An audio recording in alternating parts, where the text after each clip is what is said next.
Hello, welcome to the Endless Honeymoon Podcast. Oh, we starting? No, we don't have to. I'm still chewing nicotine gum. I know you're trying to chew to the last second. Chewing till the red light goes on. We are on the air, ladies and gentlemen. My name is Moshe Kasher. And I'm Natasha Leggero. You spit it out. You can always tell when someone's talking with a wad of Nicorette in their mouth. You can feel it. Because they kind of like talk like this. Well, my old podcast partner, Neil Brennan, that I used to do a podcast with called The Champs, he used to eat cheeseburgers while we were podcasting. He doesn't seem like a cheeseburger person. He's like such a healthy eater. Well, no, maybe it was a vegan cheeseburger, but it was still like a full-on burger. So I'd be like, where'd you get your start in comedy?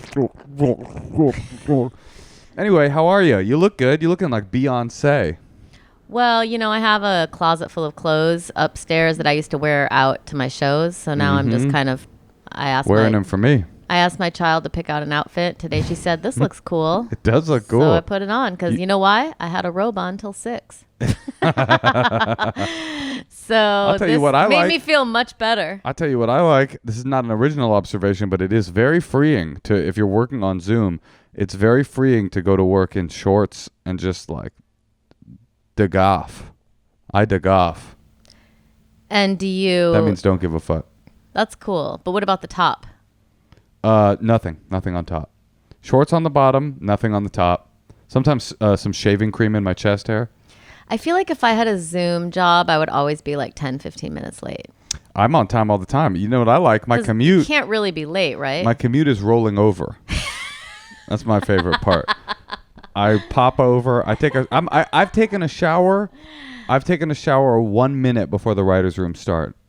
I'm in the shower, suds in my hair, gently stroking myself, getting ready for the work day. Well, this reminds me, I think we should call our guest. Let's because call our guest. I know he has Zoom jobs, and I'd love to get his take on what's happening. Not only does he have Zoom jobs in writers' rooms, but he, you, and I used to all work in a writer's room together. On another period. On your show, another period. He's also had his own show. He had a game Talk show, The Game Show, which I was actually wearing the swag. The robe. You wore it today. Robe this very afternoon.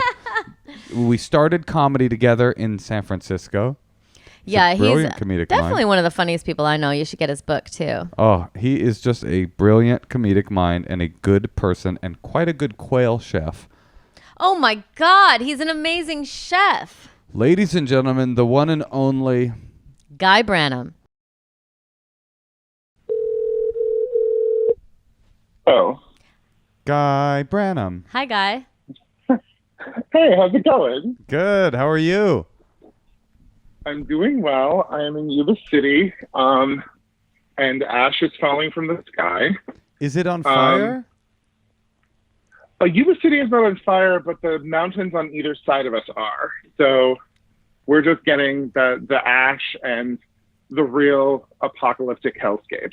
So it looks like San Francisco was pretty fucking creepy today, too. Yeah, it looked like Mars. But my question, Guy, like, how close are you to like do people there think you need to evacuate?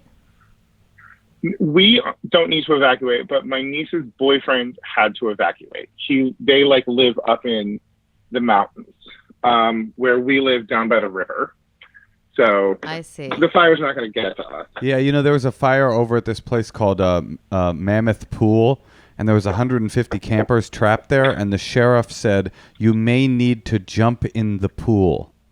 That was the escape plan, was you may need to just go into the body of water. Is California over, Guy? Is this unsustainable? I think it's entirely possible. I mean, like, what's terrible is saying the world is ending is now a hack. I feel like hope is the only comedian's choice because, it really just keeps getting worse. Oh, you're saying like the subversive punk rock messages for a person to be like, I really think everything's going to kind of just be okay. Yeah, but you think about it. You think like Corona, police shootings, the election, global warming. What's good though? There's good stuff. The economic collapse. Okay. I'm just saying, it's like it's all happening at once. Natasha, we have HBO Max and Peacock. Well, that's true. And HBO Max has the Turner Classic Movies collection. How about that? I was just scrolling through it because my mother doesn't know how to operate the Apple TV, trying to find something to entertain her while I was on with you guys. What's she watching? What did we land on? She was having more fun slowly perusing the options than actually selecting anything, which I respect. So you are just quarantining with your family. That's really cool. And your mom must have done something right for you to be willing to do that. I'm only back because I was here for Passover last time I saw you guys. Yuba City, the classic Passover destination.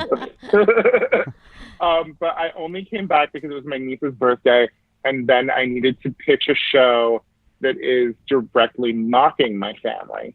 And so I needed to be in my mom's house with the 1981 copy of Woman's Day to properly show it off. You got to freshen up that material. So you're there for inspiration. See, now I would do that. That's really funny. Yeah. Hey, Guy, when you're in Yuba City for an extended period of time, like, what's up with like guys? Is that just off the table, or are there secret enclaves? It is largely off the table. I'm not saying that I have not Grindred while here. I am saying that the Grindr population is mostly 19-year-olds who have not acquired the capital necessary to leave the city.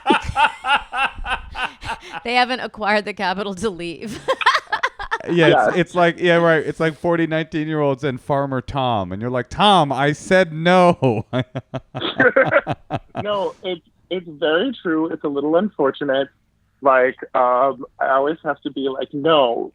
Like, the wonderful thing that I've learned from Grindr is that Sacramento is exactly 47 miles away from my parents' home.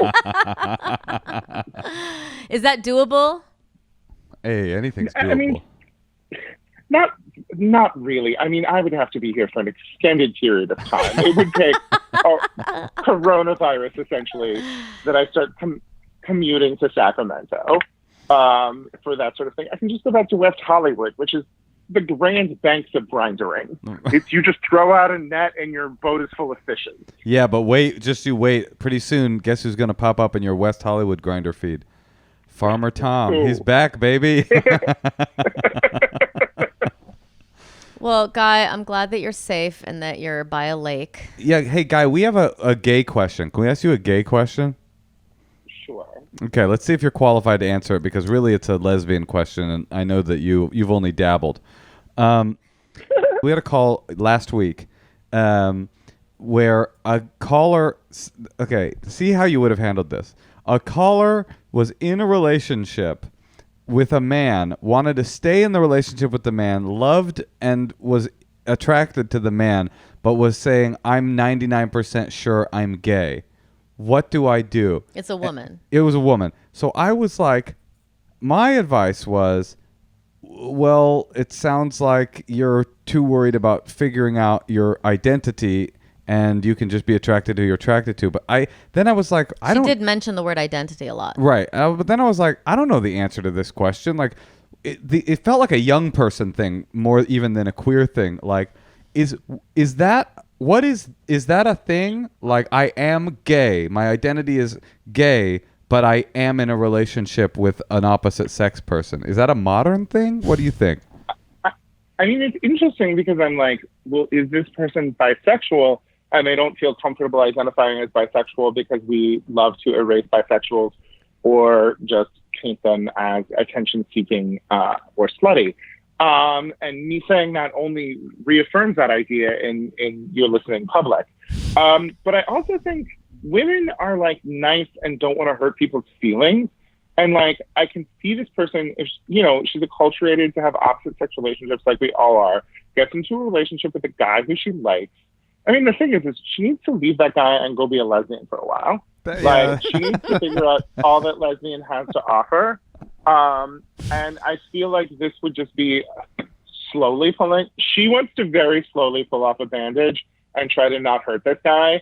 And it's only going to hurt him worse. So maybe he would get some good three ways out of it. on the way out. It's Yeah. what do they call it? A departing gift or whatever. I think you gave me one of those when I did your game show. I think you gave me like a bandsaw or something as That sex is always so bad when you know it's the last time you're gonna fuck the person. Oh, and it's on the way out sex? Yeah.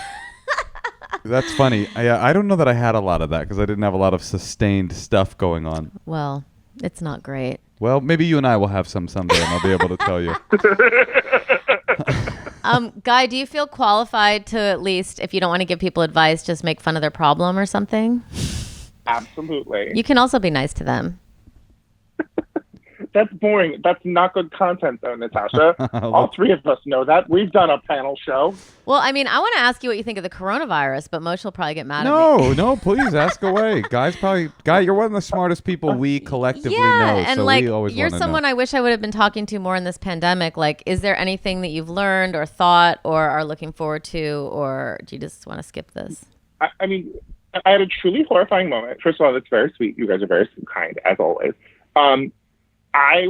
I got like a poll, like an official, like from a polling company poll, and I was filling it out. And I got to the question, do you believe that the coronavirus was created in a lab?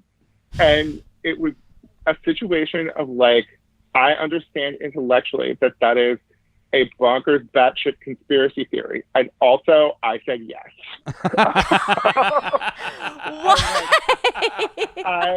I love the rational world. I love believing in our technocrats. I love understanding that viruses are incubating all the time and global warming is probably making them incubate even faster.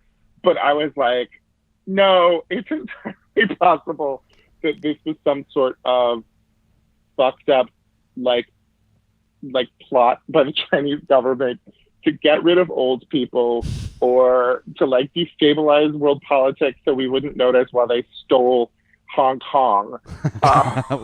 which did work out very well for them. So are you saying then, Guy, that is this QAnon? No, this is not. Everything. Natasha doesn't really understand what QAnon is, so it's confusing. Everything weird that anybody does, she's like, "Is that QAnon? Is this Q?" What? But Guy isn't saying that he believes that it's created in a lab. Yes, I believe he is. I mean, when I was listening to the BBC, that was still on the table. It wasn't like necessarily nefarious. It was just these mistakes happen. There's like mishandling of, and it also did happen right at the time when everyone was coming and going in the Chinese New Year. So that was like exacerbated it all, and then it shot it out across the world. Well, and also that China has like had such like a low infection rate compared to us. I don't know. But to Natasha's point of QAnon is hard to keep track of. You have to, both QAnon and Pizzagate are Mad Libs. Like both of them are Mad Libs. Mad Libs. It's just like, well, a bunch of nouns, celebrities are adjective, pedophilic. Like I don't. Well, to be fair, there's a lot of celebrities. There's only one adjective, and it's always pedophilic. I don't think they don't have a big array in their accusations. Well, I mean, the Pizzagate thing. Why is anyone still talking about that? That is just like, if that's the only evidence, that's the only example of their system or their organization. I don't think it's the only example. It's the one that everyone cites every time I ask them, and I'm like, that was just a Facebook wasn't that just a joke or something, or it was so obvious it wasn't real. Well, it was not real, and they knew for sure it wasn't real when the man burst into the pizza place with a machine gun and kicked down the door to find the basement, and there much like Pee-wee's Great Adventure, there was no basement in the Alamo. So they weren't saying that. I get the story of Pizzagate. They're saying that the violence is still possible. No, that's the point. To what? That violence could happen again. Oh, I believe that it will. If I had to guess, I would say that it will. QAnon is a real quagmire, but I do think it's a funny. Do you understand it, Guy? Not really. No. Do you want me to give you the 30-second version? Sure. Okay. Please. 4chan was this like meme aggregator website and was kind of the beginning of the funny internet, but it was also the beginning of the racist internet and the nihilistic, we'll do what we want and troll you so hard it'll destroy you internet, right? That turned into a bunch of different websites that have kind of gone down the tubes, because as that floodgate opened, where it was like there are no rules and you can post anonymously, the content started to become more and more horrifying, to getting to like deeply racist, deeply awful, but it was all generated by this anonymous posting thing. No one ever knew who was posting what, so you could post anything, the most horrifying things in the world. You could dox people, you could swat people because nobody knew who was doing what. Then all of a sudden, so that 4chan became a website called 8chan, which became a website called 8kun, because they kept getting shut down because of the content was getting so bad it was becoming violent and dangerous. Finally, somewhere around the Trump election, someone posted something on one of those anonymous websites where it said, I am Q, and Hillary Clinton is going to be arrested for something or other on this date. And people were like, whoa, there's somebody that is posting from the government. They can only post here because this is the only place that you're truly anonymous. So this is probably true. Hillary Clinton did not, as you will may or may not know, get arrested on that date. But that started a ball rolling where who knows who Q is? Q could be one person. It could be a bunch of trolls. It could be this Q thing keeps posting on these anonymous websites these like ominous messages of like of sort of like, I'm in the government, and there's a secret like society and the deep state vis-a-vis some kind of weird pedophile ring. Ding ding ding. Mad Libs. And I and Donald Trump am trying to fight this deep state, and the do not give up hope. The great battle will be won. And now it's become an American religion. People, it got so big from that, believing that little kernel of that was really a person in the government. It got so big that it now no longer even matters what Q is or what the messages from Q are. They are people that believe that there is a grand conspiracy that only they are privy to the truth of, which is truly the start of every religion that has ever existed. What about Guy saying that the coronavirus was started in a lab in China? I would say that Guy is at serious risk of becoming a QAnon adherent. The one thing I know about QAnon is that they believe that celebrities are stealing something from the blood of young people. Right. And I like that in a new fashioned conspiracy theory, you can take some old fashioned Jew blood libel and like give it new life. It's exciting. It's bothersome to me because that was our intellectual property, and as a Jew, I'm very litigious about that kind of thing. But you do think what? Just like these conspiracy theories they're for a country where no one speaks French, but a bunch of people speak Elvish. Like, I mean, that's a bad example, but I do think it is like people don't learn actual history or like how things work, and then they turn 37 and they start wondering, and it's much easier to have a like Marvel movies version of how things work than to understand how it actually works. Because they haven't been to like schooling or like been able to like develop critical thinking or, just immunity to data, just like any data isn't real. Yeah, it's like when I think about the guys who worked construction with my dad or the guys who are here in my hometown, like these things are very appealing to them because they explain a world that they live in but never really thought about because they were too busy hunting or trying to get pussy. Or hunting for pussy, as it were. I probably should have done that. Yeah, no, But then how do they become internet savvy? No, I mean, I think what you're saying is actually interesting. Like the desire to understand the world that you live in is one that everybody has, and the internet has brought to the home, to your home of everyone. Even my brother who lives in a van, he has the internet. The ability to have unlimited hours of education about how the world works. The problem with the internet is that when it's not vetted through some sort of system, there's no possible way of being able to differentiate the true from the false. Not that it's like easy in a university setting, but at least there's some sort of criteria. Like the academic standards of the university would at least say like, okay, this might be biased, but at least it's been through some system. YouTube, there is no system. It's just but this argument would say that there is no intellectuals in QAnon. I would say that is almost definitely true. There's no leader? There is no leader in QAnon. No, I don't believe so. There are big figures. Some of these people, I think some of these people are educated, but they are the ones who are just trolling and thinking this is hilarious. And then the religion point is great because you only need, if you have 1 million people thinking about something and everybody only believes in 10% of it, then everyone believes in part of it, and then it starts becoming a faith, 100%. And what you were saying, Natasha, about intellectuals, that isn't to say that everybody in QAnon is stupid.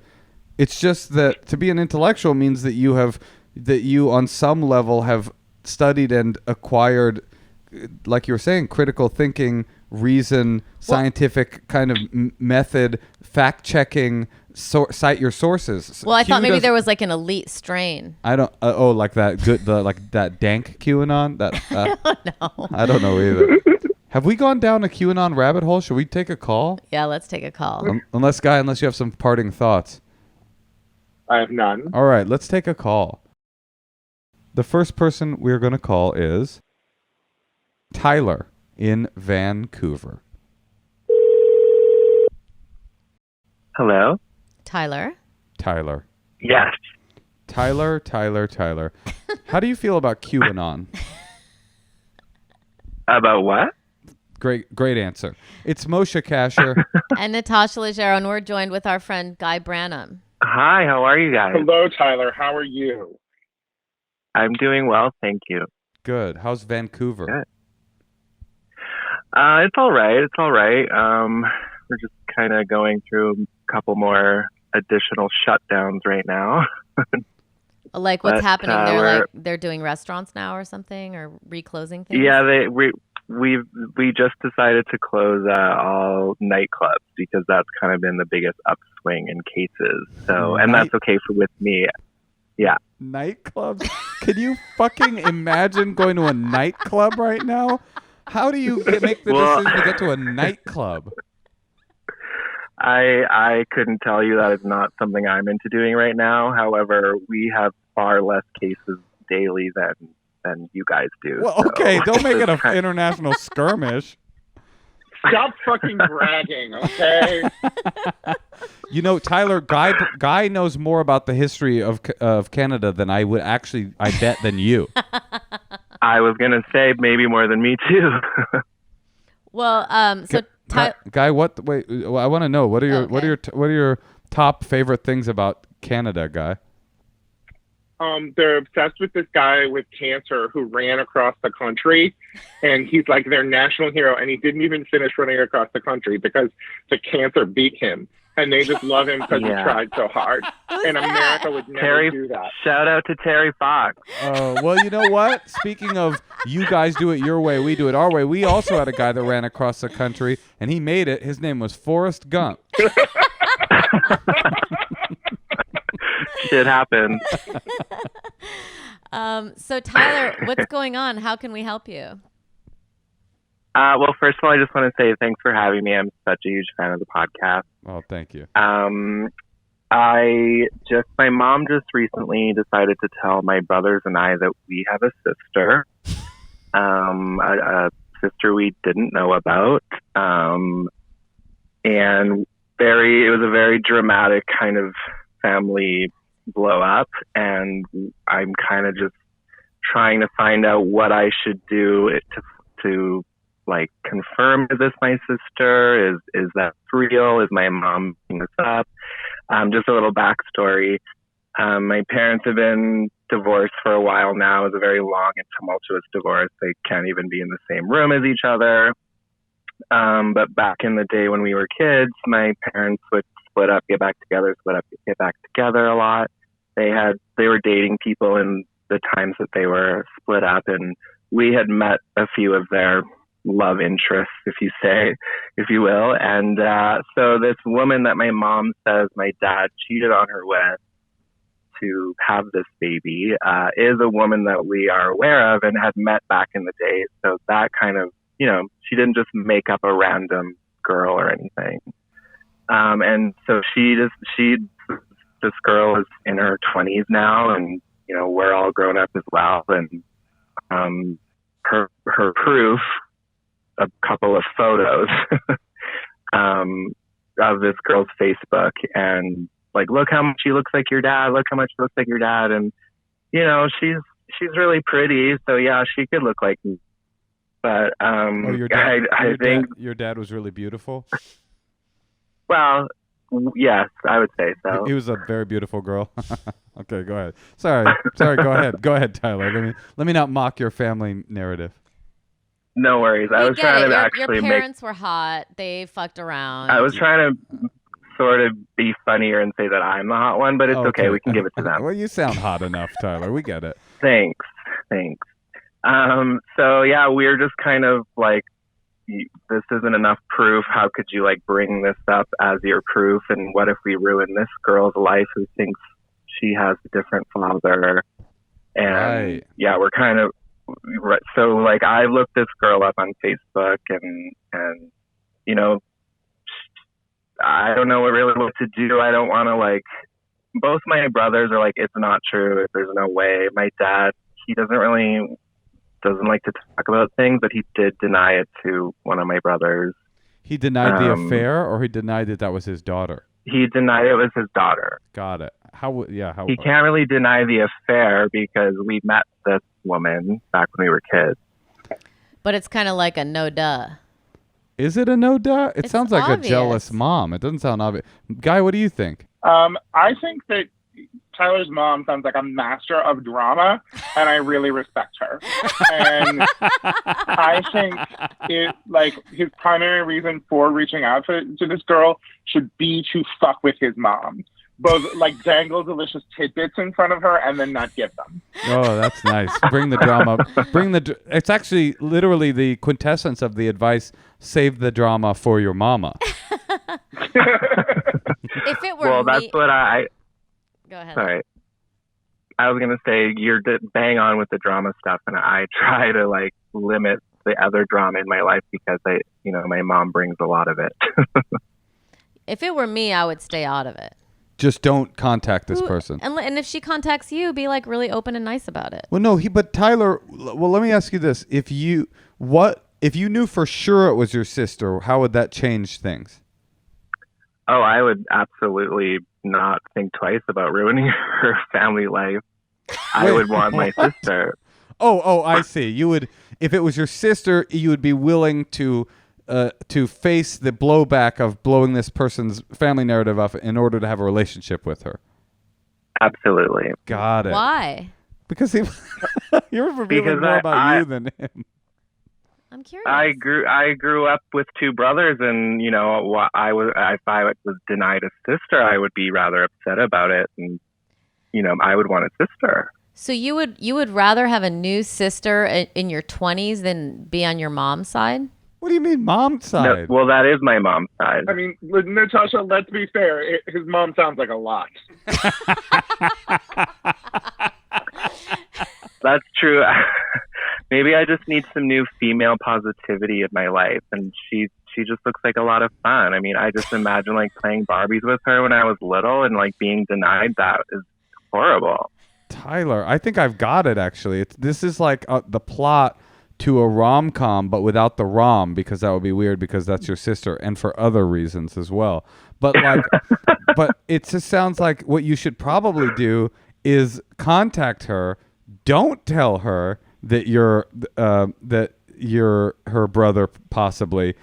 Forge a relationship with her, become friends with her, hang out with her, play Barbies with her, and then get close enough that you get to that relationship where you're like, stroking her hair, you know, and then one night she's like, "Oh, Tyler, you're the best," and you're like, "You're the best too, Bridget," or whatever. And then she's drifting off to sleep, and you pluck a single hair from her head, put it in your pocket, take it to a DNA test, and find out if she's your sister. And then at the end of the movie is, I'm your brother, and she's like, "I can't believe you kept this from me, and you lied to me." And you say, "But I love you," and then she says, "I love you too," and then you guys hug in this movie. After I chase her through the airport. That's right, exactly.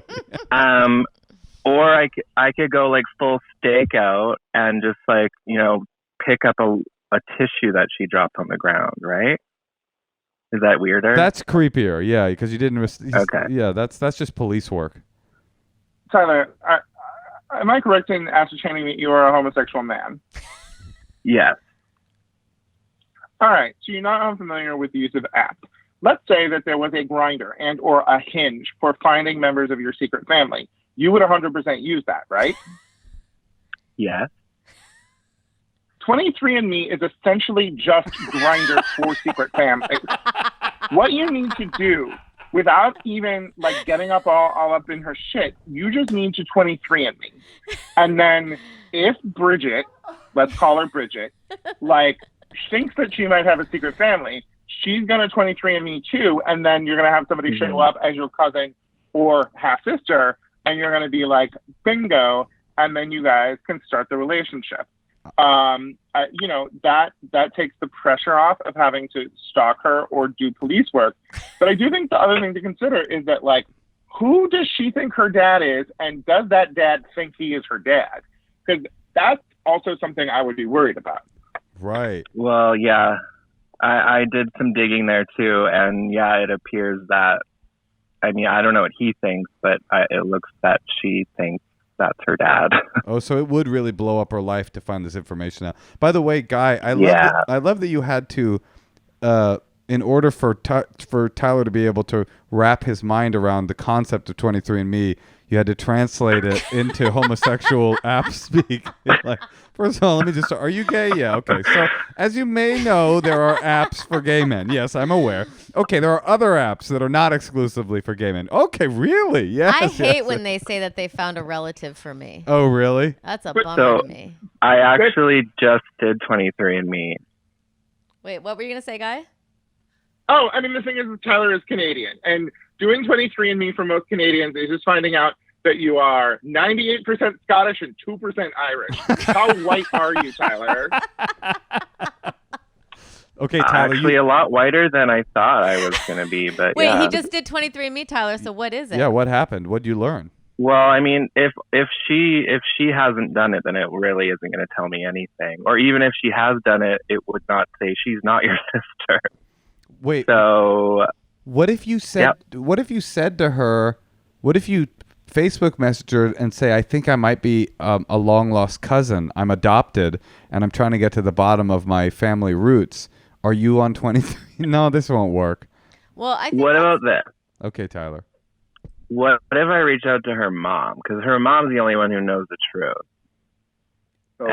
And then like, right? Because then I don't have to blow up this girl's life, and you know, maybe her mom be willing to. Well, I guess she has the right to deny it if it were true, but the mom's kind of the only one with the actual information, and she would know who I am. You know what I dislike about you, Tyler? I'll tell you. It's that you have the audacity to call our podcast, say you're a fan, and then give us, at the end of the call, the obvious best advice, the one that was dangling in front of our face that we missed completely, and you knew the whole time. You knew the whole time. Well, I could just sense the conversation was coming to an end, and I wasn't done yet. Wait, but I have a question. If I had a sister that was my sister, I don't think I would want to meet her. Because like we don't have like shared memories. Isn't that the point of having a brother or sister? Is like, yeah, we have a common enemy or a common growing up. You know, Natasha's been stunned this whole time at the concept of wanting to be in touch with a family member. Natasha, did you see the documentary Three Identical Strangers? No. Yes. Is it good? it's really good that it was these guys who like were identical triplets who like really found each other and understood themselves after they met each other, and then one of them committed suicide. And I think we should now take bets on which of Tyler or his siblings commit suicide. Tyler, don't do it. Wait, this is really You're right. This is really interesting, though. Natasha, you are basically saying that you truly don't believe in the idea that there's something about family that is inherently valuable relationship-wise other than shared experiences. Like, you don't really believe in your blood is the same? Yeah, you don't really believe in any way that like family, because they're a relative, is like in any nothing more than a friend or an acquaintance or a stranger. No. Nothing. Oh, but Tyler, you do. Well, yeah, I would say I think blood is thicker than water in some ways. Well, I think you're onto something, Tyler. You contact the mom. Let's say he wants his sister. If it's his sister, you contact the mom. You say, this may be a painful memory, but I'm contacting you only because I really would be interested in a relationship with my sister if this is my sister.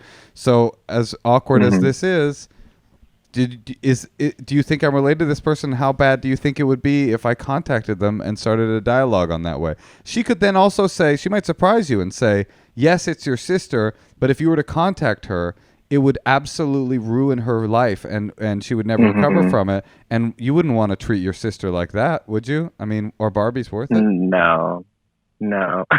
They were, but not anymore. I've moved past that. Yeah. All right, well... Yeah, that's true. I also think you need to ask yourself, how much more drama do you want in your life? Because maybe that hole could be filled by just like, like Guy said. The Real Housewives. Here's the thing. The woman who is the mother of this girl is going to deny it to Tyler, and then the minute she gets off the phone, and for purposes of this impression, Tyler's mom is named Diane, she's immediately going to say, oh, that bitch Diane, stirring up shit again. She's the reason Bruce, I'm going to call your dad Bruce, she's the reason Bruce came to me in the first place, because he couldn't stand being around all that drama. My stepmom was named Diane, and she and my mom used to be best friends. And my dad left my mom for Diane, and it was terrible. They hated each other our whole childhood. I wonder why you don't have such a strong relationship with family, Natasha. But I'm just saying, it's like, real friends or real connection. I don't think just because someone has the same DNA as you that it makes any difference. Well, we've given you a two-prong attack, Tyler. It's one is, I think maybe you're going to drop the pretend to be her best friend and never let on why you're contacting. But 23andMe to see if she's there. And contact the mom in a very respectful way and see what happens. And then will you get back in touch with us if anything develops? Absolutely. Wait, hold on. Guy, do you have any parting advice? No, I like Moshe's plan. Okay, good. You have a plan, Tyler. Let us know what happens. And God bless Canada. Thanks. Good luck to all of you guys. Thanks, you too. Take care. Bye-bye. Thanks. Bye. Bye. Well, I thought maybe there was like a way that he could get like, more female energy in his life. Well, he needs a best friend, but I think you're missing the idea of having a sister when you've always wanted a sister. There's something, maybe it's a fairy tale or a fantasy, but there's something kind of beautiful about that, or something like he doesn't want a buddy. He wants someone that he's like, this is family, and she's a woman, and I can relate to her in a different way than I've related to my brothers. So you think if you adopted a child, you wouldn't love it as much? That is definitely what I'm saying, yeah.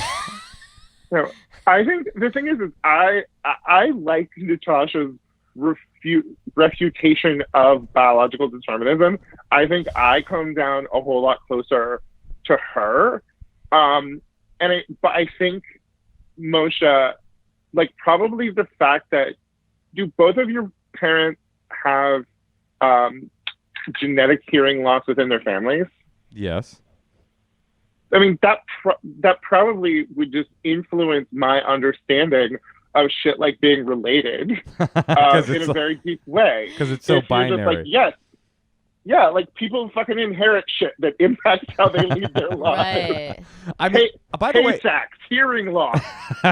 well, by the way, I'm more on your side, both of your sides than I'm letting on. I understand why people think that. My mom is constantly trying to like get me to go meet fifth cousins that live in the Southern California area, and I'm like, why? What does that have to do with me? I'm more on your side, but I understand like feeling like you didn't get a thing in your family that could have been meaningful and wanting that thing.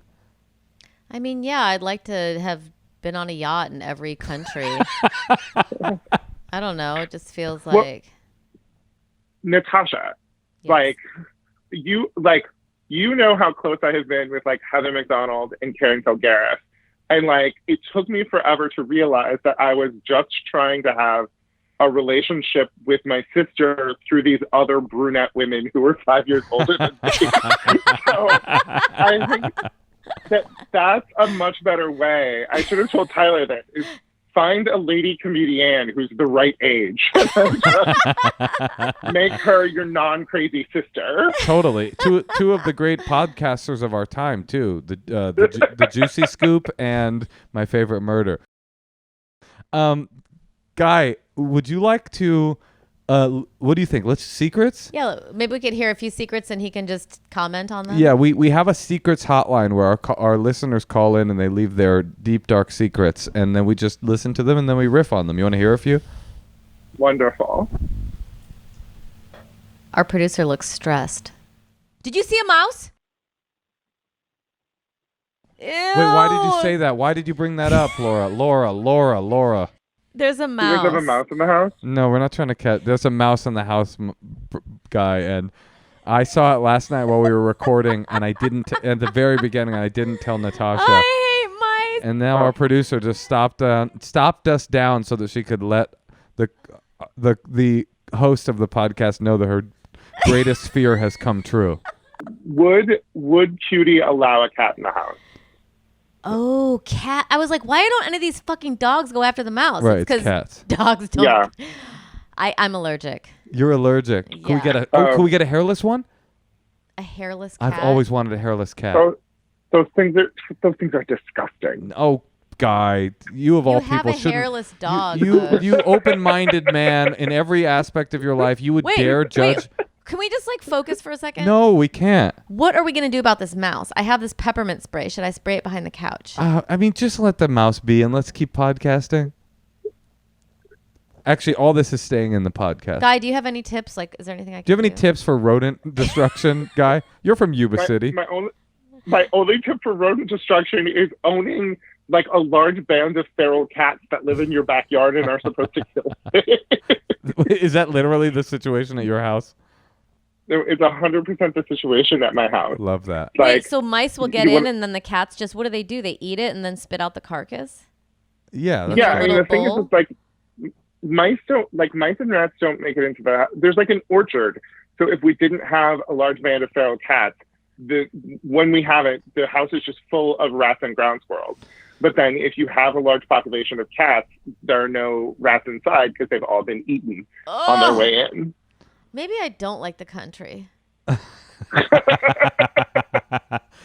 I just want to be in a hotel on the countryside. Are you going to be able to do the secrets with Guy and then we'll deal with the mouse? While there's a mouse in here? Well, what is the other option? Okay, fine. Okay, we're going to play some secrets, Guy. I wish this was live, but Guy, so you don't like a bald cat? You just seem so much like a man that would like a bald cat. They're ugly, honey. They are ugly, but that's what's beautiful about them.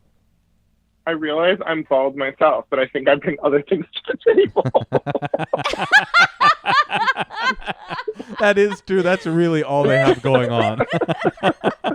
Yeah, it's not like that. That's always something that is like, okay, that's fine, but it's not like that can't be it. Yeah, you gotta bring more. Okay, Guy, here's some secrets as we deal with Natasha's terror.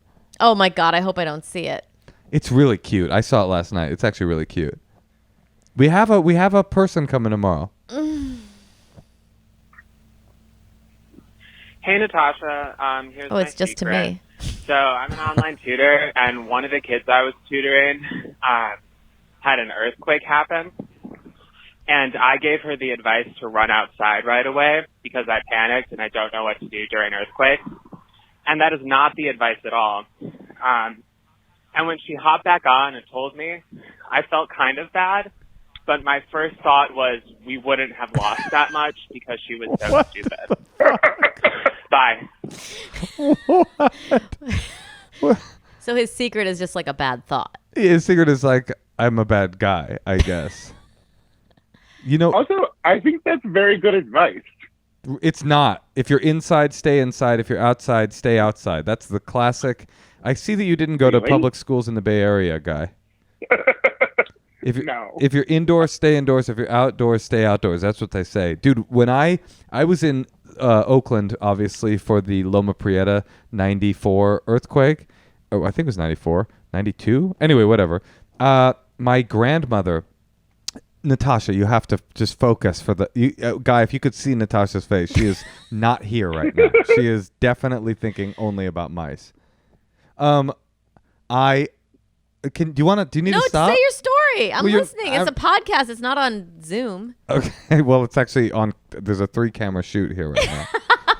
Anyway, I was with my grandma at her house, and she lived in an apartment building that was like on stilts, kind of. So the parking was underneath the apartment building, and as the building was shaking, my grandma grabbed her car keys and ran downstairs to the... What is happening? She's falling! Are you kidding me? Sorry. Her eyes were darting. Sorry. Whose eyes were darting? Our producer Laura. I'm sorry. All right, Guy. I don't know what we're gonna do. No, just keep telling your story. Yeah, it's a pretty good environment for storytelling. Just tell your story. Tell your story. This is like an episode of The Moth, where every once in a while a woman screams, "Oh my God!" Wait, just keep telling your story. All right, should we just do another secret? No, tell your story. It's too late. Let's do another secret. Okay, I'm just gonna stand up. No, wait. I want to say something. Yes, Guy. I think that Natasha should buy a new fur coat and then just insist to everyone that you guys had a chinchilla infestation, like a silver gray chinchilla infestation, and you guys set out some traps, and that's where the coat came from. That's a way that Natasha can embrace the experience of having an infestation in the house. To be honest... Okay, I have a question. What, Natasha? Maybe Guy has some advice for me because I want to be more tough, but I really cannot deal with the thought of a mouse. Well, okay. I mean, Guy, any thoughts on... The thing is, at the end of the day, mice are fucking adorable. That is so true. Mice are fucking adorable. Rats are terrible. So mice are not the worst. That said, you have like a 2-year-old child in your home, and you need to kill this thing. We have someone coming tomorrow. But you're so right. I saw the little thing yesterday. It was the cutest thing. It had on a little hat and a knapsack, and it had just come. Come in from the Ukraine. It just came from the Ukraine. His name was Little Fievel. Guy, have you heard the story about Fievel and an American Tale? Apparently, Guy, you'll like this story. Apparently, the guy that Maus, M-A-U-S, the Holocaust tale, that guy went in to pitch Maus to like Disney or whoever it was that made American Tale, and they were like, "I'm sorry, this is just too dark. We can't do a Holocaust story about a mouse." And 9 months later, American Tale came out from the same company, which is basically the same thing, but it's just That's truly horrible. It's the pogroms, not the Holocaust. It's just like the same thing, but like a little bit jazzed up. Natasha, can I ask you guys one more question about mice? Yeah. Do you guys think it's like roaches, where if you see one, there's like 200? No. Guy, he's smarter than you, honey. No. He's smart enough to know that even if the answer was yes, he should say no right now. Guy, do you want to hear another secret? Even let him answer. He said no. No. Okay, one more secret, and then I think we probably have to wrap this up. Natasha's having a nervous breakdown. All right, let's play one more secret for Guy. Hey, guys. Secret. It's a COVID secret. So there's a piano in my house with, I live with 4 people, and I've been putting the Bose system down there with just like amazing like piano riffs and everything on it. And everybody thinks I'm a great pianist now. And I find it really funny, but it's just going to be really shitty when I have to actually try to play the piano in front of them.